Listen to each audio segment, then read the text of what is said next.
needed to quickly identify who was on your side and who was not. You wanted to be seen and noticed. National markings came into play, as well as camouflage to hide yourself from the others as well. The bullseye on the side of airplanes is not really a bullseye. It's to identify what country the subject is from. The roundel, where they took a round emblem and put the French national markings, so the blue, white, and red. British adapted it as well and went red, white, and blue. Americans had a star on a blue background. Germany, of course, had the Iron Cross. It's not an aiming point on the aircraft, it's to figure out who is who that you're up against. A fin flash is found on the vertical stabilizer. It is generally a square pattern, repeating the nation's colors. Canada fell under British rule, so the Canadian Air Force used British roundels and fin flashes on all of its aircraft until shortly after the end of World War II.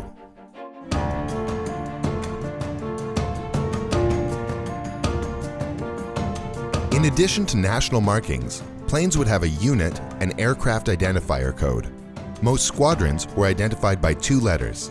The planes of the squadron would be lettered beginning with A, then going through the alphabet.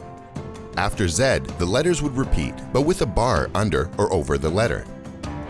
Main camouflage colors were green and brown, eventually switched to kind of gray and green as we got over different parts of Europe.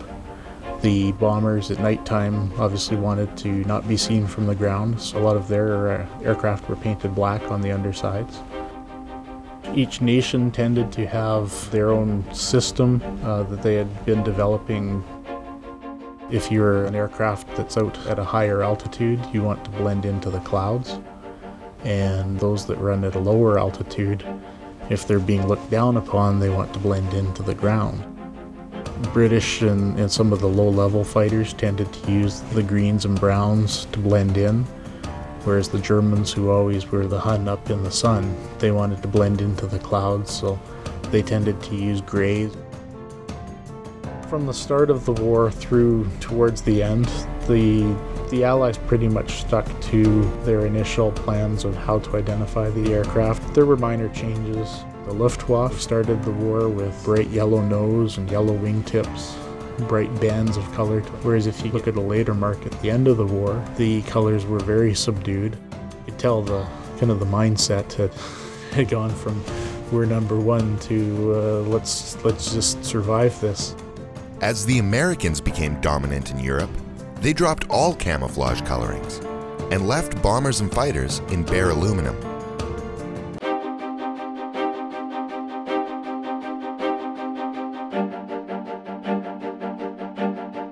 After distinguished operations throughout World War II, the time had come for a uniquely Canadian roundel and identity.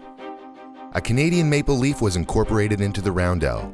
Today, a stylized 11-point maple leaf is a proud element of all Royal Canadian Air Force aircraft.